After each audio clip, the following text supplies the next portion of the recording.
acompañan la señora ministra de Seguridad Nacional, doctora Patricia Bullrich. Se encuentra presente además el señor secretario de Comunicación y Medios, el licenciado Manuel Adorni, y el señor diputado nacional, José Luis Espert. Además, en el día de hoy se encuentran presentes autoridades nacionales, autoridades provinciales, intendentes, autoridades de Expoagro, productores, empresarios y trabajadores del sector agroindustrial.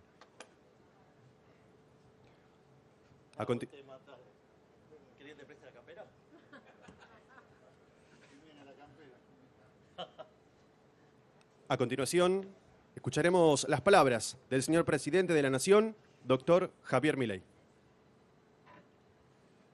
Muy buenas tardes a todos. Es un honor hablar para todos ustedes y antes que nada gracias a los presentes, a los organizadores y a Expoagro, no solo por la invitación, sino también por comprobar que nuestro plan de estabilización está funcionando, dado que la cantidad de gente en el evento subió 33% respecto al año pasado, así que estamos yendo para arriba.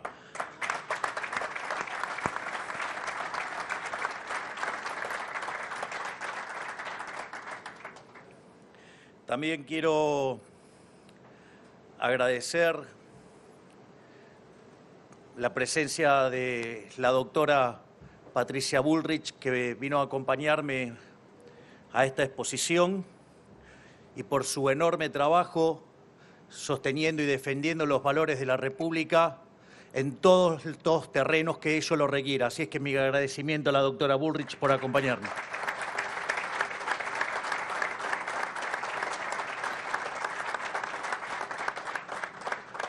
También quiero dar las gracias al queridísimo profe Espert, que es el presidente de la Comisión de Presupuesto de la Cámara de Diputados, que me acompañó el año pasado también y que también está haciendo una tarea titánica, ciclopia, ahí dentro del Congreso. Así es que mis agradecimientos para con ellos que han decidido acompañarme en el día de hoy. Y también quiero dar las gracias especialmente a todos los productores, ya sea grandes, medianos o pequeños, que diariamente sirven a la patria cultivando el suelo argentino. Nuestro suelo ha sido bendecido con una fertilidad única en el mundo. Combinado con el ingenio argentino y con las ideas liberales de nuestra Constitución, fue durante buena parte de nuestra historia una fuente inagotable de prosperidad para nuestro país. Hablo de cuando fuimos el granero del mundo y no teníamos nada que envidiarle a ninguna potencia mundial.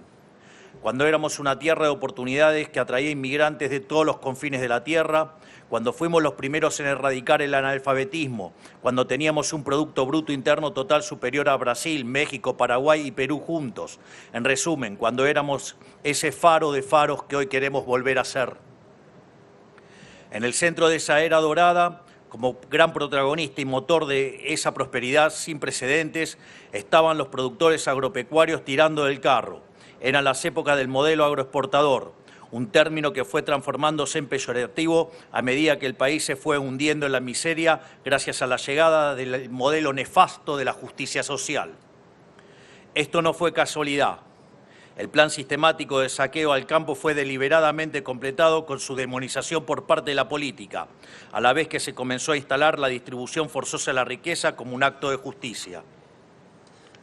Y como resultado de la implementación de este modelo, la Argentina comenzó un largo descenso hacia la miseria y servidumbre, aquel periodo que nosotros llamamos el siglo de la humillación argentina. En palabras sencillas, cuando le fue bien al campo, le fue bien al país. Cuando el campo le fue mal, a Argentina también le fue mal. Y le fue mucho peor cuando la casta política comenzó a ver al campo como una mina de oro infinita mediante la cual financiar su plan radical de expansión del Estado. Es decir, esto ocurrió cuando se comenzó a creer que el campo ganaba demasiado dinero que supuestamente debía usarse para fines mejores, como financiar industrias, energía, implementar subsidios encubiertos en forma de empleo público y pagar por cualquier otro proyecto delirante del político de turno. Básicamente, se utilizó la prosperidad de un sector prolífico como el agropecuario para financiar sectores deficitarios y poco competitivos. en nombre de un empecinamiento absurdo con tener una industria nacional para sustituir importaciones, costara lo que costara, amparándose en el discurso de la industria infante que tenía que desarrollarse y haciendo caso omiso a la demanda del mercado. No queda ninguna duda de que este abordaje ha fracasado y suficiente prueba es el oxímoron de que nuestra industria es el único infante de 90 años del mundo. Aprendimos por las malas que nunca va a ocurrir que una industria le toque la puerta al gobierno nacional y le diga gracias por tu ayuda, ahora ya estoy listo para competir, abría el mercado. Eso, digamos, claramente no ocurre. Así es que se lo vamos a precipitar. Así le sacamos el pie de la cabeza al campo. Pero aunque durante un siglo la política decidió negar la ley de la gravedad, es hora de reconocer que la única verdad es la realidad, como dijo aquel famoso político de nuestra historia. Es falso que el desarrollo industrial deba darse pisoteando al campo. Eso solo fue uno de los tantos argumentos de la casta para ahogarlos a impuestos y regulaciones, porque no hay ninguna contradicción entre campo e industria. Expoagro es una prueba cabal de que la industrialización y la innovación tecnológica son una consecuencia natural del desarrollo exitoso de la actividad primaria.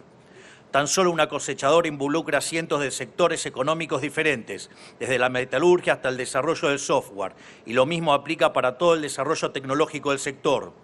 Si repasamos la historia, el mayor periodo de expansión industrial de la historia argentina fue durante el modelo agroexportador, y no como quisieron instalar los políticos de antaño con el modelo fracasado de la sustitución de importaciones. Así como también es mentira que el campo no genera valor agregado, dado que la labor del sector está en añadirle valor al suelo para eficientizar y multiplicar la producción de alimentos. Gracias a la siembra directa y a la innovación genética, la cual Argentina siempre fue una orgullosa protagonista, es que hoy podemos producir alimentos para 500 millones de seres humanos, un verdadero milagro, y podrían ser cientos de millones más si le sacamos el peso del Estado encima. Otra de las grandes mentiras difundidas por la casta es que el agro no genera puestos de trabajo cuando, según datos del último año, la participación del sector agroindustrial en el empleo formal es de aproximadamente el 25%, incluyendo el procesamiento de sus materias primas, el comercio y los servicios derivados. Pero aún a pesar del peso asfixiante del Estado, que hasta intentó llevar adelante la nefasta Resolución 125 para saquearlo como nunca antes, el sector sigue siendo competitivo en todo el mundo. Imaginemos entonces cuánto más se podría lograr con un Estado que no estorbe. Nuestro gobierno es el primero en mucho tiempo, o quizás en la historia argentina, que rechaza la idea del Estado como un mecanismo de apropiación compulsiva de la riqueza ajena. De hecho, estamos en las antípodas de este pensamiento. Venimos a limitar el poder arbitrario del gobierno y a liberar al sector privado. Y, por supuesto, venimos a sacarle el peso del Estado de las espaldas de los productores. Es porque sabemos que un Estado chico equivale a una sociedad grande, porque sabemos que la prosperidad va indefectiblemente de la mano de la libertad, y en este caso de la libertad del sector agropecuario. Y porque entendemos que los empresarios son benefactores sociales y que su búsqueda de ganancia redunda en un beneficio para el conjunto de la sociedad. Y fue con ese mismo norte que encaramos todos los pasos dados durante nuestro primer año de gobierno, que pasaré a enumerar algunos de ellos. Digo, porque es interesante, ¿no? Porque, ¿qué tal, Nicolás? ¿Cómo estás? Porque el año pasado hablábamos si eran promesas. Ahora estamos hablando de hechos concretos que hemos logrado. Entonces, me parece interesante hacer estos racontos de una manera más contundente. Y, por ejemplo, el primer objetivo siempre estuvo claro y fue ordenar la macroeconomía para que todos los argentinos pudieran empezar a gozar de un mejor pasar económico. Así vimos una reducción notable de la inflación como de la brecha cambiaria, que se ubicaba en torno al 200%, castigando la rentabilidad de todos ustedes, obligándolos a acceder a insumos a un dólar altísimo y obligándolos a vender su producción a un dólar bajísimo. Hoy la misma brecha se encuentra rondando el 15% con un régimen especial para exportaciones, mediante el cual hasta un 20% de lo exportado puede liquidarse al valor libre. Yo recuerdo durante la campaña y cuando hablaba con los representantes del sector, claramente había dos problemáticas muy marcadas, y uno era la brecha y el otro eran las retenciones. y que si lo poníamos en términos cuantitativos era mucho más significativo el tema de la brecha, ya que la brecha rondaba en torno al 200%. Es una relación 3-1. Esto no quiere decir que no considere que las retenciones sean una aberración. Lo que digo es que en términos de magnitud el problema era mucho más importante, y una de las cosas que yo me comprometí fue a ordenar la macro y a pulverizar la brecha. De hecho, nosotros asumimos con una inflación que viajaba al ritmo del 17.000% anual, es decir, 54% mensual, que era la inflación mayorista.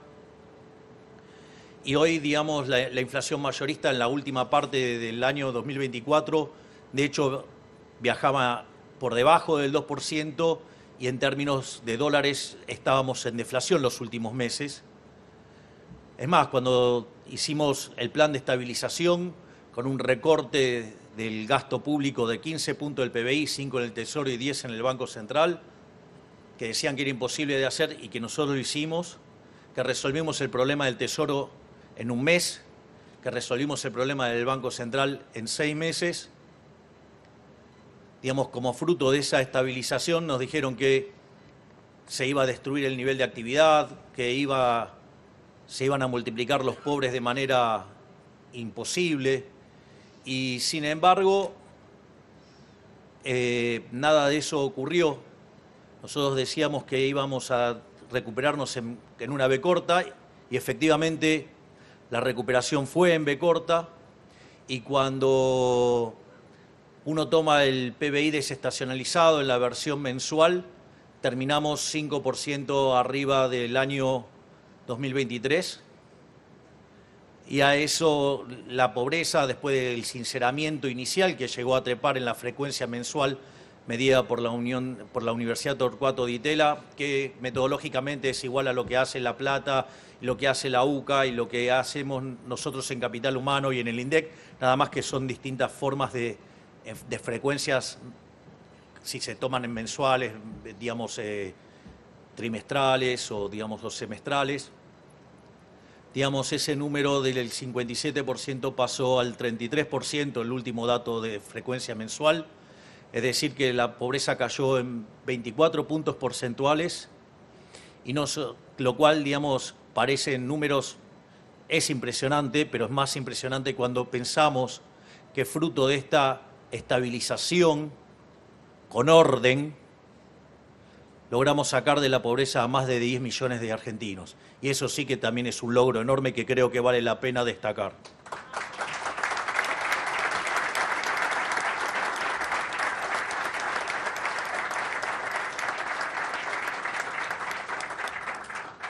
A su vez, tampoco es casualidad que durante nuestro primer año de gobierno la demanda de crédito para maquinaria agrícola haya aumentado un 50% respecto del año anterior. Recién en la previa a ingresar a esta sala hablaba con Salvador Di Stefano, que está acá, y me contaba que ayer, digamos, el Banco Nación, ¿qué haces? ¿Cómo estás? También, ahora te veo. Creo que había más de 100 metros de cola. Y, digamos, dado los créditos... 200, bueno, está bien, digamos, mejor todavía. Más para mí. Digamos, más como resultado. Así es que, bueno, digo, está bueno, digamos, que vean cómo están siendo apoyados, y que esto, digamos, les está dando un motor importantísimo a uno de los pilares de lo que es nuestro modelo, digamos, de expansión. Así es que eso también, digamos, es una buena señal, porque cuando nosotros asumimos se discutía la hiperinflación, y hoy hasta volvieron los créditos hipotecarios a 30 años. Vaya que, digamos, esto cada día se parece más a un milagro, que en realidad no tiene nada de milagro, es solamente aplicar la buena teoría económica. Tampoco es por casualidad que las exportaciones agroindustriales hayan crecido un 56% en volumen y un 26% en facturación, o que el mes pasado hayamos visto un boom de exportaciones por más de 7 millones de toneladas de granos y derivados.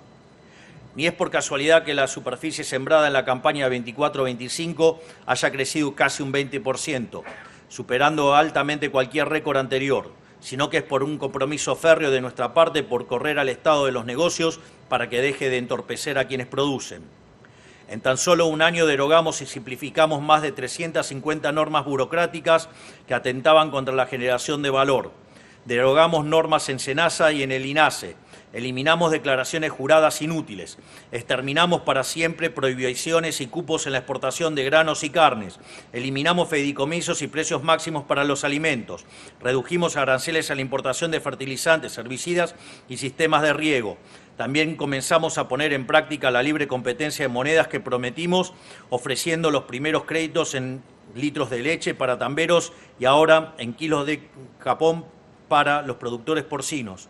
Esto es muy interesante, una de las cosas que nosotros habíamos propuesto a lo largo de la campaña era ir a un sistema de competencia de monedas. Obviamente, como todo se deforma en la campaña, lo llamaban dolarización. Y en realidad una de las cosas que yo explicaba es que el sistema de competencia de monedas funciona como un sistema de canastas de moneda, donde a diferencia de las canastas de monedas administradas por un banco central, que las determina a dedo el Banco Central, en este caso se determina endógenamente por las decisiones de los individuos. Y eso también expliqué que la moneda en realidad no tenía por qué ser el dólar o el euro, podía ser cualquier moneda, pero que había otros casos que la moneda podía ser, por ejemplo, para un petrolero podía ser el WTI, para alguien que estaba en el sector del gas, el BTU, y claramente, por ejemplo, para el campo podría ser la soja o cualquiera, de los productos, de modo tal, esto es muy importante porque se elimina el riesgo de descalce de moneda. Y al eliminarse el riesgo de descalce de monedas, ustedes van a un negocio que tiene menos riesgo, por ende tiene menor tasa de descuento y eso le permite amplificar el valor. Y esa amplificación de valor se ve, constatada cuando ustedes amplían la base de capital. Con lo cual no solo producen más, sino que además se genera empleo y además la economía crece. Por lo tanto, esto de también eliminar este tipo de riesgos hace que básicamente haya mayor prosperidad. Y así podría quedarme hasta el domingo enumerando las cosas que hicimos y pensamos seguir haciendo para mejorar la competitividad del sector. Esto que digo de podría estar claramente hasta el domingo no es una metáfora. Una de las cosas que nos empezó a pasar cuando revisábamos las redes es que íbamos publicando cosas que íbamos haciendo y en ese contexto nos encontrábamos con que la gente, mucha satisfacción por parte de la gente y diciendo, esto es mucho más de lo que voté. Entonces, una de las cosas que se le ocurrió al brillante vocero que tengo, que es Manuel Adorni, que gracias por acompañarnos también acá,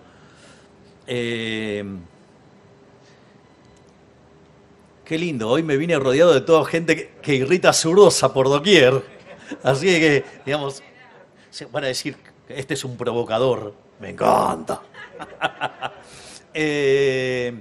Al margen de eso, entonces, nosotros claramente habíamos hecho un programa de gobierno, una propuesta, que decían que básicamente era imposible de hacer. O sea, cada una de las cosas que nosotros decíamos que queríamos hacer, decían que era imposible.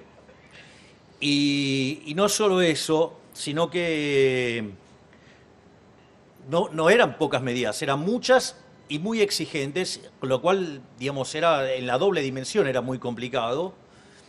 Y ahí una de las cosas que nosotros vemos es que lo que hizo Manuel fue medir qué grado de avance teníamos. Entonces, si en el 25% de lo que lleva el periodo de gobierno, ¿no? El primer año de estos 4, o sea, me puse bullish, si hubiéramos cumplido el 25% de las promesas estaríamos bien, por decirlo de alguna manera. Y lo que reveló el trabajo que hizo Manuel es que cumplimos con el 78% de las promesas. Pero además también hicimos algunas cosas que tampoco teníamos planeadas hacer.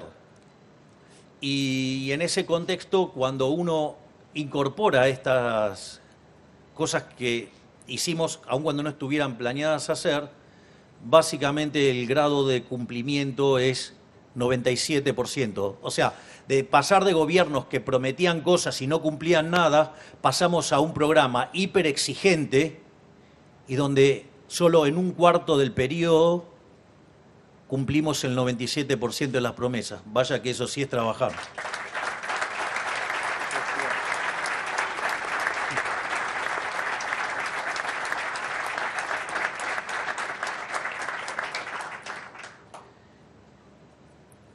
Y voy a hacer algunos comentarios genéricos de los términos de la campaña, porque creo que son importantes. Fui muy claro, sin lugar a dudas, en lo que era la campaña, ¿no? Porque en materia de política fiscal hablábamos de la motosierra. Hoy la motosierra es un emblema mundial de política económica. Es más, en el caso del trabajo que está haciendo ese coloso que tengo como ministro, que es Federico Sturzenegger, digamos, ha creado un modelo de exportación en materia de desregulación. Toto Caputo fue elegido el mejor ministro de Economía del mundo. En las universidades más prestigiosas del mundo se habla de cómo puede ser que hicimos semejante ajuste y en lugar de ser hipercontractivo y hundirnos en una gran depresión, salimos con tanta fuerza. Al mismo tiempo, en el plano monetario, digamos, se identificó con la dolarización y entonces la gente iba con billetes de dólares con mi cara, que eran bastante simpáticos. En política exterior dijimos que nos íbamos a alinear con Estados Unidos e Israel, y creo que está claro que lo estamos cumpliendo. Y dejé para el final algo muy concreto, que es el tema de seguridad. Porque no casualmente mi eslogan coincidía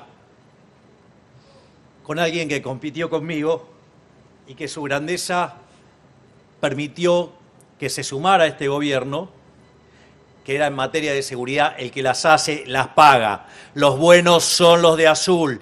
Y los hijos de puta que andan con trapos en la cara y rompen autos, queman autos y amenazan a toda la gente porque no quieren perder sus curros, esos son los malos y esos son los que tienen que ir presos. Y los vamos a meter presos. Vamos a defender a la República. Porque no es que vienen contra mí, vienen por ustedes. Yo solo estoy en el medio.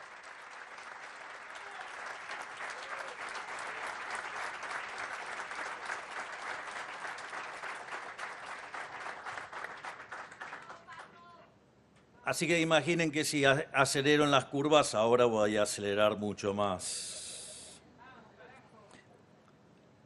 Volviendo al discurso. Todo esto lo hacemos porque es nuestro deber aplicar nuevamente las ideas que hace 100 años hicieron de la Argentina el país más rico del mundo. Para eso necesitamos entender entre todos que debemos volver a pensar a la Argentina en generaciones, con la intención de que nuestros actos del presente tengan repercusión positiva en las generaciones del futuro. Estar dispuestos a volver a sembrar árboles de los que quizás no disfrutemos la sombra. El campo tiene esta mentalidad, pero la casta política no. Y la imposición del modelo de la casta arruinó a más de 5 generaciones con sus intervenciones ridículas. Esto también es muy interesante porque Argentina claramente podría convertirse en una de las 5 potencias mundiales en un lapso de 40 años, si mantuviéramos las ideas. Y a veces hay gente que dice, no, bueno, pero eso es mucho tiempo. Miren, lo más interesante es que 2/3 de esa mejora ocurre en 1/3 del tiempo. Es decir, que en un lapso que puede ir entre 10 y 15 años podemos ver cosas maravillosas. Lo que hay que hacer es poner la voluntad y tener la voluntad de volver a abrazar las ideas de la libertad e ir para adelante. claramente abrazar las ideas de la libertad le termina con el curro a un montón de delincuentes, que son los que después organizan marchas. Es decir, recuerden que cada vez que ustedes vean a alguien pataleando es porque le terminamos cortando un curro. Es decir, lo que han visto estos días es la política, cuando dicen dónde cayó el ajuste. Vean los que patalean y van a ver dónde cayó el ajuste. Cayó sobre los que han arruinado la Argentina. Y no vamos a parar, porque nosotros gobernamos para los argentinos de bien, para los que quieren vivir del fruto de su trabajo, no para los delincuentes.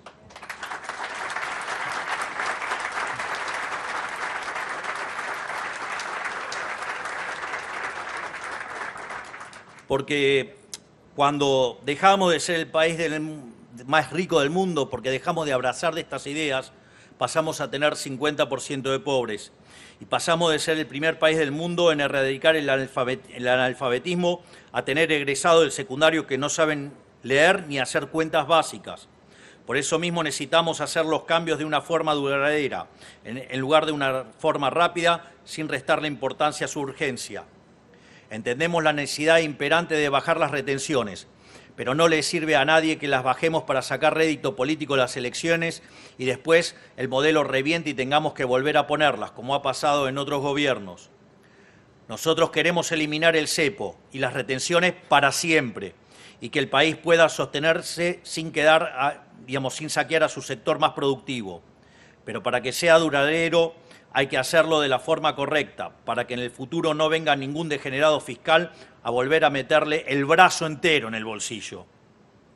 Ya bajamos 20% las retenciones a los principales granos del país y las eliminamos por completo para las economías regionales. Y a medida que se siga consolidando el sendero virtuoso del superávit fiscal y la baja del gasto, las continuaremos bajando hasta que lleguen a cero y se queden ahí de una vez y para siempre.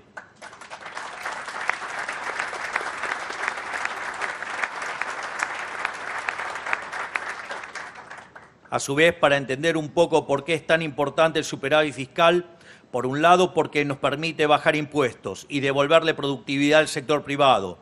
Por otro lado, porque nos permite hacer frente a situaciones inesperadas y tragedias impredecibles como el temporal en Bahía Blanca hace unos pocos días. Gracias al superávit fiscal pudimos enviar 200.000 millones de pesos a la ciudad para ayudarlos a ponerse de pie nuevamente. De no haber existido el superávit, hubiéramos tenido que recurrir a imprimir dinero licuándole el salario a todos los argentinos con inflación y aumentando la pobreza en el proceso. Esto es muy interesante porque mientras que algunos aprovechan las desgracias para carancheo político, berreta, digamos, propio de los políticos que nos han empobrecido a lo largo de la historia, de los 8 ministerios que tenemos, 6 estuvieron trabajando de modo activo en ayudar a Bahía Blanca. Desde el primer día, la doctora Bullrich, digamos, a cargo de las fuerzas de seguridad, el doctor Petri, a cargo de defensa, desde el primer día estuvieron trabajando en esos momentos de mayor emergencia, donde la situación era más complicada, donde todo era que parecía un caos, ellos fueron a poner orden. Y no solo eso, sino que además llegaron las ayudas del Ministerio de Capital Humano y además el Ministerio de Salud, básicamente hasta colaboró armando un hospital, como un hospital de campaña. Y no solo eso, sino que además el ministro Caputo, con el secretario de Hacienda, Guberman, trabajaron intensamente para encontrar cómo podíamos hacernos de fondos para poder darle asistencia a Bahía Blanca. Y así es que logramos poder reasignar partidas y conseguir recursos por 200.000 millones de pesos. Es decir, así que mientras que muchos hablan, cacarean y siguen gastando en boludeces como, digamos, sobornar medios de comunicación con pauta oficial, adornar periodistas, gastar en penes de madera y en la ESI y en todas esas cosas, nosotros ponemos los recursos donde la gente la necesita para resolver los problemas concretos de la gente. Al mismo tiempo, digamos, falta que mencione un ministerio más, que es la Cancillería, donde a la luz de los apoyos que hemos conseguido del exterior, también estamos trabajando en ver cómo podemos aportar más ayuda. O sea, una vez que se superó la situación de crisis y la situación más urgente y donde había que iniciar el camino de la reconstrucción, ese fue el momento en el que yo podía ir, porque si lo hubiera hecho antes, hubiera estado estorbando. Hubieran puesto una foto muy linda, pero le hubiéramos hecho perder un montón de tiempo a cada uno de los grupos asignados a resolver esos problemas en un momento, digo, porque esto es así, digo, créanme que es así. Si yo voy el primer día, cada uno de los grupos se ponen a explicarme lo que tienen que hacer. Por lo tanto, digamos, esa tarea puede demandar por lo menos 5 horas y ahí cada minuto cuenta para salvar vidas humanas. Por lo tanto, digamos,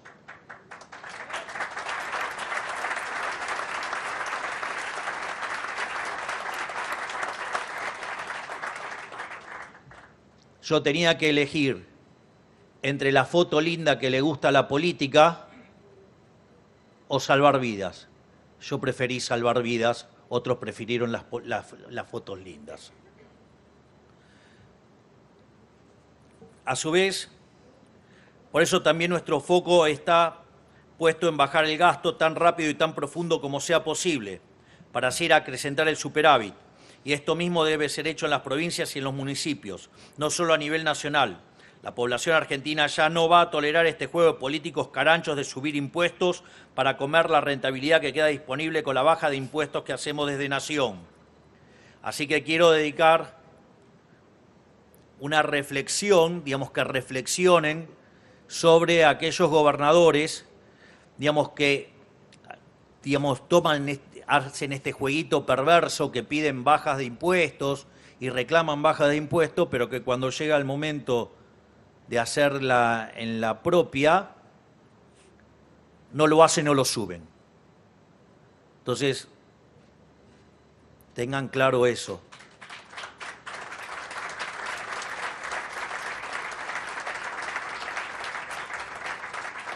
Es decir, nosotros dijimos que íbamos a bajar impuestos y bajamos más de 3 impuestos.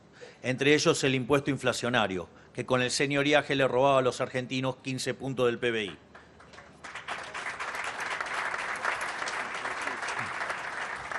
Por lo tanto, parte de nuestro deber es proteger a la ciudadanía de este cinismo rascabotos de que se sirvió la política durante ya mucho tiempo.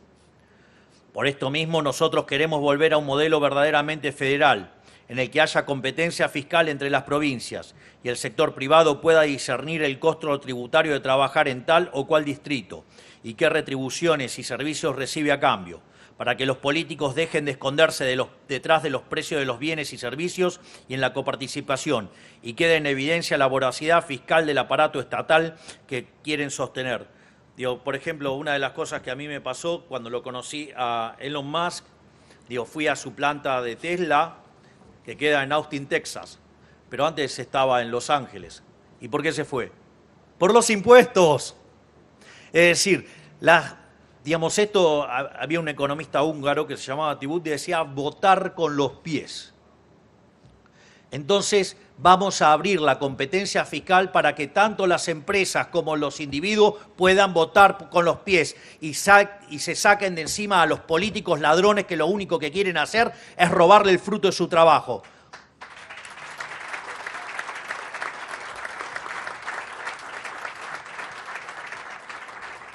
Por esto mismo, nosotros queremos volver a un modelo verdaderamente federal, en el que haya competencia fiscal entre las provincias y el sector privado pueda discernir el costo tributario de trabajar en tal o cual distrito y qué retribuciones y servicios recibe a cambio, para que los políticos dejen de esconderse. Este ya lo había dicho. Lo repito porque es bueno repetirlo, digamos. Gracias, Esper. Digamos, un profe condescendiente. No, me tenés que bajar un punto ahí, Esper. Digamos, yo a un alumno se lo hubiera bajado. Bueno, gracias, entonces lo repito. Es decir, que como había dicho, para que los políticos dejen de esconderse en los precios de los bienes y servicios y en la coparticipación y que quede en evidencia la voracidad fiscal del aparato estatal que quieren sostener. El lugar de llegada para este y para todas nuestras reformas es conceptualmente simple. Queremos ser un país en el que la vida sea más fácil para el que hace las cosas bien y sea mucho más difícil para aquel que hace las cosas mal.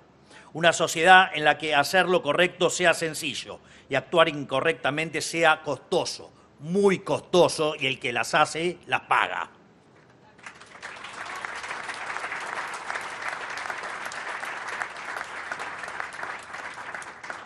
En definitiva, se acabó ese modelo invertido en el que los trabajadores honestos luchan para sobrevivir el mes a mes y los parásitos vividores tienen asegurada una vida onerosa por generaciones. Ese modelo en el que las víctimas son tratadas como victimarios y los victimarios tratados como víctimas. Ese modelo que se cansaba de revistar el pasado porque no podía prometer ningún futuro. En nuestro primer año dejamos en claro que nuestro gobierno va a marcar un punto de inflexión para nuestra gran nación, porque por primera vez en décadas volvimos a mirar hacia adelante pensando en cómo crecer, en lugar de cómo distribuir una ganancia cada vez más pequeña. Dejamos atrás la mentalidad de la escasez para volver a ver el mundo bajo los ojos de la abundancia. Y Argentina es el país más abundante del mundo. Tenemos la tierra más fértil del planeta y el mejor capital humano. Así aprendimos a sacarle agua hasta las piedras. Ahora nos queda sacarnos el peso de la mochila, de la casta de nuestras espaldas para volver a ser la gran nación que ya supimos ser. Que tengan todos un excelente día, que la fuerza del cielo nos acompañen y ¡viva la libertad, carajo! Muchas gracias. De esta manera despedimos al señor presidente de la Nación, doctor Javier Milei, y despedimos también a la señora ministra de Seguridad Nacional, doctora Patricia Bullrich, el señor diputado nacional José Luis Espert y también al señor secretario de Comunicación y Medios, el licenciado Manuel Adorni. Les pedimos a los presentes que se dirijan al predio de la Expo Agro para continuar con las actividades programadas. Muchas gracias.